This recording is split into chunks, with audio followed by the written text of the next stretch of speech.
Yo guys, it's me Earning Bakal. Dumating pala yung order natin ngayon. Yung in-order natin na 46 pieces socket wrench set for only 189 pesos. May complete set ka na ng mga gamit, lalong lalo na para sa mga motor. Nung una talaga nag-aalangan ako kasi napakamura niya. Sa halagang 189 pesos lang meron ka ng complete set ng mga gamit. Pero nung dumating siya, wow! Legit pala talaga. Halatang matibay din naman talaga ang mga tools at nakabalot na maigi, kaya naman protektadong protektado kapag dumating sa iyo ang parcel mo. Nahirapan pa nga akong buksan yan kasi hindi ko alam kung paano buksan. At ito na nga ang the moment of truth. Pak! Legit siya guys. Tamang tama to sa mga nagmumotor kasi pwedeng mo siyang ilagay sa compartment at pwedeng mo siyang dalhin kahit saan mo gusto.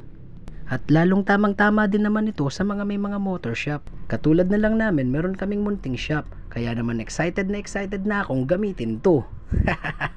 Kaya kayo, umorder na din kayo habang murang-mura pa. Kasi baka magkaubusan na dahil sa sobrang mura ng mga tools na to. Sigurado din ako na hindi kayo magsisisi kasi napakatibay at well packaged ang parcel na darating sa'yo. Kaya naman wag na kayong magpahuli at umorder na. Check the description below at i-check nyo na din ang aking yellow basket. See you on my next video. Bye-bye!